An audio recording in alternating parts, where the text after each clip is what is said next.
মুভির শুরুতেই আমরা দেখতে পাই একটি শস্য ক্ষেতের ভেতর দিয়ে একটা অদ্ভুত ক্রিয়েচার বিদ্যুতের গতিতে এদিক ওদিক ছোটাছুটি করছে, যার কারণে একজন কৃষকের জমি প্রচুর পরিমাণে ক্ষতি হয়ে যায়। পরের দিন সকালে ক্ষেতের মালিক এসে দেখতে পায় কেউ তাদের শস্য ক্ষেত নষ্ট করে দিয়েছে, যার কারণে সে ভীষণ রেগে যায়। তাই সে তার ৩ ছেলেকে সেখানে ডাকেন। তার ছোট ছেলের নাম হলো জন। গ্রামের সবাই তাকে বোকা মনে করত। তখন জনের বাবা বলেন, আজ রাতে তোমাদের এই শস্যকে পাহারা দিতে হবে, যাতে করে তোমরা সেই জিনিসটাকে ধরতে পারো যেটা কিনা আমাদের ফসল নষ্ট করছে। কিন্তু এখানে জনের ২ ভাই জনকে বোকা বানিয়ে এই কাজটি তাকেই করতে বলে। এবার জনও বোকাশোকা হওয়ার কারণে সে রাজি হয়ে যায়। এরপর রাতের বেলা জন পাহারা দেওয়ার জন্য রেডি হতে শুরু করে। কিছুক্ষণ পর জন যখন একা বসে শস্য ক্ষেত পাহারা দিচ্ছিল, ঠিক সেই সময় সে একটি অদ্ভুত আওয়াজ শুনতে পায়। সে পেছনে ঘুরতে দেখতে পায় তার সামনে একটা বিশাল বড় সাদা রঙের ঘোড়া দাঁড়িয়ে আছে। ঘোড়াটি দেখে সে খুবই অবাক হয়ে যায়,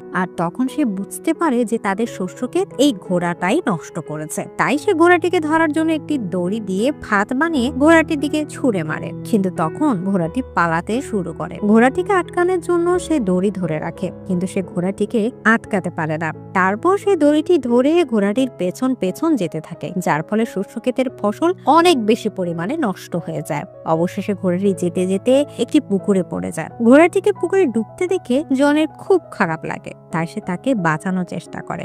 এরপর সে একটি উইন্ড মিলের সাহায্যে ঘোড়াটিকে বাহিরে বের করতে সক্ষম হয়। কিন্তু তখন ঘোড়াটির দুঃসময় চেহারা দেখে জনের খুব মায়া লাগে, তাই সে ঘোড়াটিকে মুক্ত করে দিতে চায়। কিন্তু মুক্ত করার আগে জন ঘোড়াটিকে একটি প্রমিস করায় যে তুমি আর কখনো আমাদের শস্য ক্ষেত নষ্ট করবে না। এরপর জন ঘোড়াটিকে ছেড়ে দেওয়ার সাথে সাথে ঘোড়াটি অনেক খুশি হয় এবং সেখান থেকে এক মুহূর্তের মধ্যে অদৃশ্য হয়ে যায়। পরের দিন সকালে জন যখন ঘুম থেকে উঠে তখন সে দেখতে পায় তার আস্তা বলে অনেক সুন্দর ২টি ঘোড়া দাঁড়িয়ে আছে। আর তখনই সে একটি গায়েবী আওয়াজ শুনতে পায়। এই আওয়াজটি তাকে বলে, এই ঘোড়া ২টি তোমার জন্য উপহার। এটি শুনে জন অনেক ভয় পেয়ে যায় এবং সে যখন ঘুরে তাকায় তখন সে সেখানে একটি ছোট্ট সুন্দর কিউট ঘোড়া দেখতে পায়। আর এটা ছিল সেই ঘোড়াটির ছেলে, যেটাকে রাতের বেলা জন বাঁচিয়েছিল। কিন্তু এই ছোট ঘোড়াটি জনের সাথে কথা বলতে পারছিল। সে তাকে বলে, আমার মা তোমার ব্যবহারে খুব খুশি হয়েছে, সেজন্য আমাকে এই ২টা ঘোড়ার সাথে তোমার উপহার করার জন্য পাঠিয়েছে। এই কথা শোনার পর জন খুশি হয়ে ঘোড়া ২টিকে দেখতে থাকে। অন্যদিকে জনের বাবা তার ফসলের অবস্থা দেখে অনেক রেগে যায় এবং সে জনকে খুঁজতে খুঁজতে আস্তাবলের দিকে এগিয়ে আসতে থাকে। তখন সেটা দেখতে পেয়ে জন আস্তাবলের পেছনে দরজা দিয়ে পালাতে চায়, যেটা দেখে ছোট ঘোড়াটি জনকে তার পিঠে উঠতে বলে। জন ঘোড়াটার পিঠে ওঠার পর ঘোড়াটি বিদ্যুতের থেকেও বেশি গতিতে দৌড়াতে শুরু করে এবং অল্প সময়ের মধ্যে তারা অনেক দূরে চলে আসে, যা দেখে জন অনেক অবাক হয়ে যায়। এরপর তার মনে পড়ে সে বাকি ২টো ঘোড়াকে আস্তা বলেই ফেলে রেখে এসেছে। তখন এটি শুনে ছোট ঘোড়াটি অনেক জোরে একটা সিটি বাজায় এবং তার সিটি শুনে সাথে সাথে ওই ঘোড়া ২টি তাদের কাছে চলে আসে। তারপর জন ওই বড় ২টি ঘোড়াকে বিক্রি করে দিতে চায়, তাই সে এই ঘোড়া ২টিকে নিয়ে বাজারে চলে আসে। আর তখন সবাই এই ঘোড়া ২টির দিকে তাকিয়ে থাকে। সবাই এই ঘোড়া ২টিকে কিনতে চাইছিল। তখন ছোট ঘোড়াটি জনকে বলে, বেঞ্চের উপর বসে থাকা এই মানুষটির কাছে ঘোড়া ২টিকে বিক্রি করে দাও। কিন্তু জন তাকে বলে এই ঘোড়া ২টিকে সে রাজার কাছে বিক্রি করবে, যাতে করে সে অনেক বেশি টাকা পাবে। তারপর জন ঘোড়া ২টিকে রাজার কাছে নিয়ে আসে। তখন রাজার মন্ত্রী রাজাকে বলে, ঘোড়া ২টি ছেলের হতেই পারে না, সে হয়তো ঘোড়া ২টি চুরি করে এনেছে। সেই জন্য তারা জনের কাছ থেকে ঘোড়া ২টিকে নিয়ে নেয়, কিন্তু পরিবর্তে তারা জনকে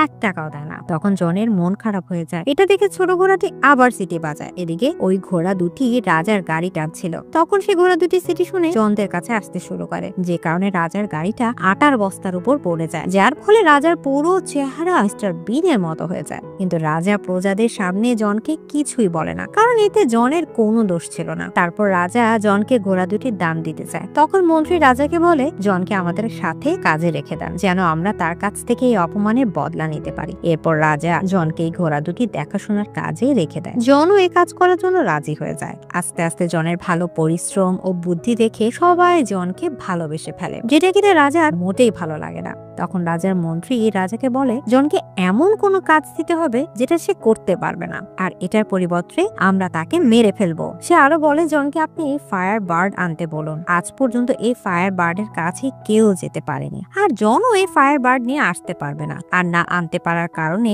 তখন আমরা তাকে ফাঁসি দিয়ে দিব। মন্ত্রীর বুদ্ধি রাজার খুবই পছন্দ হয়। এরপর রাজা জনকে ফায়ার বার্ড আনতে বলে। জনও ফায়ার বার্ড আনার জন্য রাজি হয়ে যায়। তখন ছোট ঘোড়াটি জনকে বলে, তোমার রাজি হওয়ার একদমই উচিত হয়নি, কারণ ফায়ারবার্ড নিয়ে আসা এতটাও সহজ কাজ নয়। এখন পর্যন্ত যারা এই ফায়ারবার্ডকে খুঁজতে গিয়েছে তারা কেউ আর কোনো দিন ফিরে আসেনি। যেহেতু জন রাজাকে কথা দিয়ে ফেলেছিল, তাই সে আর পিছু হটতে পারবে না। এটা শোনার পর ঘোড়াটি জনকে একটি জঙ্গলের দিকে নিয়ে যেতে থাকে। সেখানে গিয়ে তারা একটি বাদাম গাছের কাছে যায়, আর ঘোড়াটি তাকে বলে ফায়ারবার্ড এই বাদাম খেতে খুব পছন্দ করে। কিন্তু যখনই ফায়ারবার্ড এই বাদামগুলো খায় তখনই সে গভীর ঘুমে চলে যায়, যার ফলে আমরা তাকে খুব সহজেই ধরতে পারবো। তারপর তারা দুজন সেই জায়গা চলে আসে যেখানে ফায়ারবার্ড আছে। সেখানে গিয়ে তারা এই বাদামগুলো মাটির উপর ছড়িয়ে দেয় এবং ফায়ারবার্ড আসার জন্য অপেক্ষা করতে থাকে। কিছুক্ষণ পর সেখানে মাটি চমকাতে শুরু করে এবং বাদামের গন্ধে ফায়ারবার্ড মাটির নিচ থেকে বেরিয়ে আসে এবং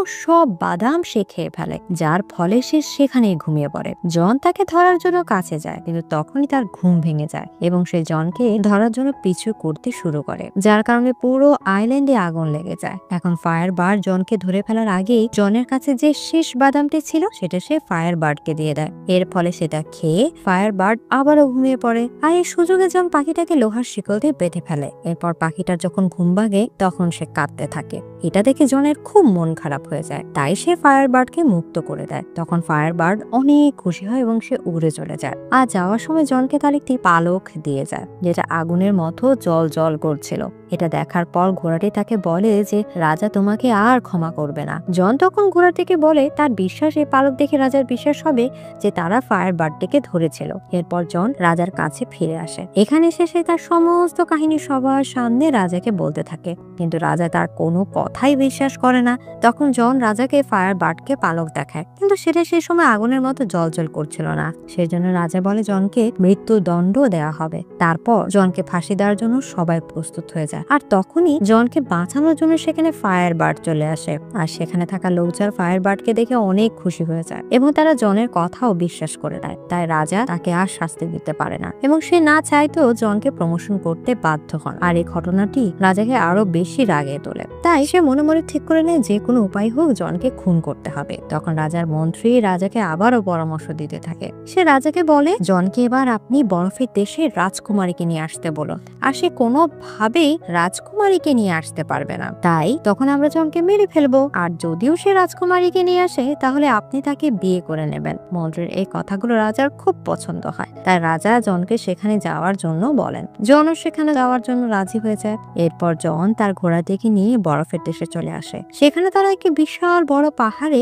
একটি বরফের দরজা দেখতে পায়। তারা বুঝতে পারে না যে দরজাটা তারা কিভাবে খুলবে, আর তখন সেখানে ফায়ারবার্ডে একটি পালক এসে বরফের দরজাটির ভেতরে ঢুকে পড়ে। এরপর সব বরফ গলে পানি হয়ে যায়, আর এখানে ঘোড়াটি এই পানির স্রোতে ভেসে যেতে থাকে। এদিকে জন ভেতরে প্রবেশ করে এবং সে দেখে এখানে অনেকগুলা রাজকুমারী ঘুমিয়ে আছে। তাই সে জানতো না এখানে আসল রাজকুমারী কোনটা। কিন্তু তখনই ফায়ারবার্ডের একটি পালক এসে একটি মেয়ের সামনে যায় এবং মেয়েটি গরম অনুভব করার কারণে তার ঘুম ভেঙে যায়। তখন জন বুঝতে পেরে যায় যে এটি হলো আসল রাজকুমারী। জন রাজকুমারীকে বলে আমাদের দেশের রাজা আপনাকে বিয়ে করতে চায়। এটি শুনে রাজকুমারী রেগে গিয়ে জনকে বলে তোমাদের রাজা যদি এতই বাহাদুর হতো তাহলে সে নিজেই আমাকে নিতে আসতো। এই কথা বলার পর রাজকুমারী পাহাড়ের উপর থেকে নিচে লাফ দেয়। এটা দেখে জন নিজের প্রাণের কথা না ভেবে সে নিজেও লাফ দেয় রাজকুমারীকে বাঁচানোর জন্য। আর তখন পাহাড়ের নিচে বসে থাকা ঘোড়াটি তাদেরকে দেখে ফেলে, আর সে তার দুটি ডানা বের করে এবং মাটিতে পড়ার আগেই তাদেরকে বাঁচিয়ে নেয়। এরপর তারা একটি জঙ্গলের মধ্যে রাত কাটায়। এখানে ঘোড়াটির কাছে মনে হয় জন হয়তো রাজকুমারীকে পছন্দ করতে শুরু করেছে।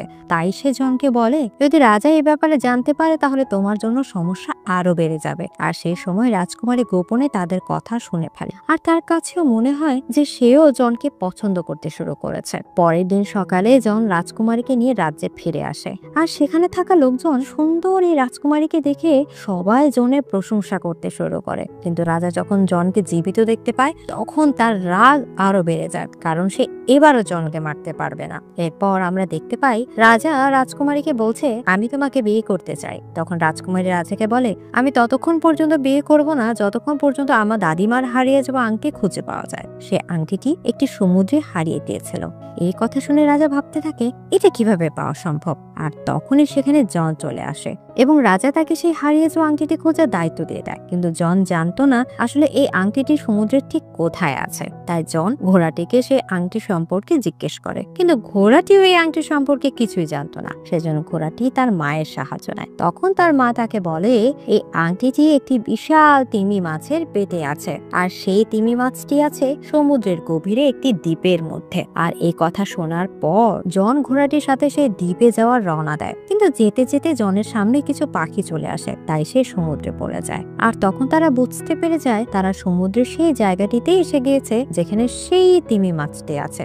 জন তখন জলের নিচে অনেকগুলো মোটা মোটা শিকল দিয়ে সেই বিশাল তিমি মাছটিকে আটকে থাকতে দেখে, যার ফলে তিমি মাছটি এক বিশাল আইল্যান্ডে পরিণত হয়েছে। এরপর জন তিমি মাছের কাছে জানতে চায় তোমাকে কে এভাবে আটকে রেখেছে।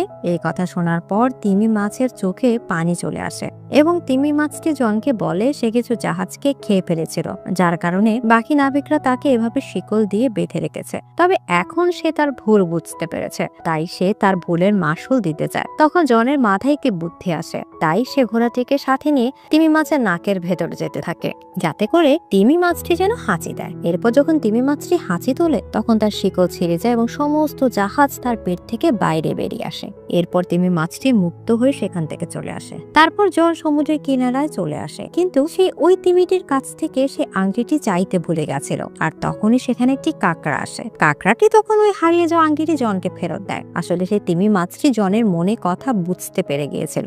এরপর জন আংটিটি নিয়ে রাজ্যে ফিরে আসে। তারপর সে রাজকুমারীর কাছে আংটিটি নিয়ে যায়। আংটি দেখে রাজকুমারী অনেক খুশি হয়ে যায় এবং সে বুঝে যায় জন তার জন্য সব কিছুই করতে পারবে। এদিকে রাজা এবং মন্ত্রী দূরবীনের সাহায্যে ঘোড়াটিকে দেখতে পায়। যখন তারা ঘোড়াটির কথা বলতে থাকে তখন তারা ঘোড়াটিকে শয়তান মনে করে, আর তখনই রাজা ঘোড়াটির উপর গুলি করে দেয়, কিন্তু ভাগ্যক্রমে ঘোড়াটি এখানে বেঁচে যায়। এরপর রাজা জনের উপর রাজকুমারীকে কিডন্যাপ করার আরোপও লাগায়। তখন জনকে তার চাকরি থেকে বের করে দেওয়া হয় এবং তাকে কারাগারে বন্দী করে রাখা হয়, আর ঘোষণা করে দেওয়া হয় কিছুদিনের মধ্যে জনকে ফাঁসি দেওয়া হবে। এই কথা শুনে রাজকুমারী একটা প্ল্যান বানায় এবং সে রাজাকে বলে আমাকে বিয়ে করতে হলে তোমাকে আলাদা আলাদা 3টি পাত্রে গোসল করতে হবে, যেখানে প্রথম পাত্রে ফুটন্ত গরম পানি থাকবে, আর দ্বিতীয় পাত্রে বরফের মতো ঠান্ডা পানি থাকবে, এবং তৃতীয় পাত্রে ফুটন্ত দুধ থাকবে। আর এই 3টি পাত্রে গোসল করতে পারলে সে আবারও যুবকে পরিণত হয়ে যাবে। কিন্তু রাজার কাছে এসব কথা অবিশ্বাস্য মনে হচ্ছিল। আর তখন সেখানে রাজার মন্ত্রী এসে রাজাকে বলে যে এই সব কিছু আগে জনের উপর পরীক্ষা করা হোক। এদিকে এটি শুনে রাজকুমারী তাড়াতাড়ি করে ঘোড়াটির কাছে যায় এবং সমস্ত কথা ঘোড়াটিকে খুলে বলে। আর সে আরো বলে এখন জনকে বাঁচাতে হলে ফুটন্ত গরম পানিতে আমার দাদিমার আংটি দিয়ে দিতে হবে, আর দ্বিতীয় পানিতে যেটিতে বরফের মতো ঠান্ডা পানি থাকবে সেটাতে ফায়ার বার্ডের পালক দিয়ে দিতে হবে, আর তৃতীয়টিতে বেতের ফ্লাওয়ার দিয়ে দিতে হবে। কিন্তু প্রথম দুটি জিনিস সম্পর্কে তারা জানলেও তৃতীয় ফুলটি সম্পর্কে ঘোড়াটি কিছুই জানতো না। তাই ঘোড়াটি ওই ফুলের সম্বন্ধে তাকে জিজ্ঞেস করে, আর রাজকুমারী তখন বলে দেয় যে এই ফুল দুনিয়ার শেষ প্রান্তে রয়েছে। তারপর ঘোড়াটি এই ফুলটি আনার জন্য বিদ্যুতের গতিতে দুনিয়ার শেষ প্রান্তে চলে যায়, আর সেখানে সে বেতের ফুল পেয়ে যায়। কিন্তু ঘোড়াটি জানতে পারে এই ফুল যে তুলবে সেই মারা যাবে। তাই ঘোড়াটি নিজের জীবন পরোয়া না করে তার বন্ধুকে বাঁচানোর জন্য সে ফুলটি তুলে ফেলে। এদিকে দেখা যায় রাত্রে 3টি বড় পাত্র নিয়ে আসা হয়েছে। প্রথমটিতে ফুটন্ত গরম পানি, দ্বিতীয়টিতে বরফের মতো ঠান্ডা পানি এবং তৃতীয়টিতে ফুটন্ত দুধ রাখা আছে। আর তারপর রাজা সবার সামনে জনকে নিয়ে আসে আর বলে যদি 3টি পরীক্ষায় জন পাশ করতে পারে তাহলে তাকে ছেড়ে দেওয়া হবে। তারপর জনকে ফুটন্ত গরম পানিতে ফেলে দেওয়া হয়, আর তখনই রাজকুমারী তার দাদিমার আংটিটি গোপনে সেই পাত্রে ফেলে দেয়। এর ফলে জন প্রথম পাত্র থেকে বরফের থাকা দ্বিতীয় পাত্রে পড়ে যায়। আর এটা যখনই ফায়ারবার্ড দেখে তখন সে জোরে জোরে চিৎকার করতে থাকে, আর তখনই তার চিৎকার শুনে ফায়ারবার্ডের পালক, যেটা কিনা রাজা একটি বক্সে আটকে রেখেছিল, সেটা দিয়ে তৃতীয় পাত্রে পড়ে যায়, যার কারণে আবার জনের প্রাণ বেঁচে যায় এবং সে তৃতীয় পাত্রে পড়ে যায়, যে পাত্রে ফুটন্ত দুধ রয়েছে। কিছু সময় ধরে জন তৃতীয় পাত্রের ভিতর থাকে, যার ফলে সবাই ভাবতে থাকে জন হয়তো মারা গিয়েছে। সব প্রজাদের খুব মন খারাপ হয়ে যায়, কারণ তারা সবাই জনকে খুব ভালোবাসতো। আর তখনই সেখানে সেই ঘোড়াটি চলে আসে আর বেতের সেই ফুল থেকে তৃতীয় পাত্রে ফেলে দেয়। এরপর জন ফুটন্ত দুধ থেকে একজন রাজকুমারের সাথে বাইরে বেরিয়ে আসে, যা দেখে সব প্রজারা খুব খুশি হয়ে যায়। এটি দেখে রাজা প্রথম পাত্রে লাফ দেয়, আর কিছু সময়ের মধ্যে সে একটি বাবলের ভেতরে বন্দী হয়ে উপরে উঠে আসে, আর সেটা রাজাকে নিয়ে ওখান থেকে চলে যাচ্ছিল, যা দেখে সব প্রজারা হাসতে শুরু করে, কারণ এই রাজাকে তারা কেউ খুব একটা পছন্দ করতো না। এরপর সবাই জনকে এখানকার রাজা বলে মেনে নেয়। তারপর জনও রাজকুমারীকে বিয়ে করে নেয়। এদিকে ঘোড়াটিকে দেখানো হয় সে ভাবতে থাকে সে হয়তো আর বাঁচবে না, কিন্তু তখন রাজকুমারী তাকে বলে তুমি মারা যাবে না, এটা একটি পরীক্ষা ছিল যাতে তুমি পাশ করে ফেলেছো। আর এখানেই এই মুভিটি শেষ হয়ে যায়। তো বন্ধুরা, মুভিটি কেমন লাগলো অবশ্যই কমেন্ট করে জানাবেন এবং চ্যানেলটি সাবস্ক্রাইব করতে ভুলবেন না। তো আবার দেখা হবে নতুন ভিডিওর সাথে, নতুন কোনো গল্পের সাথে।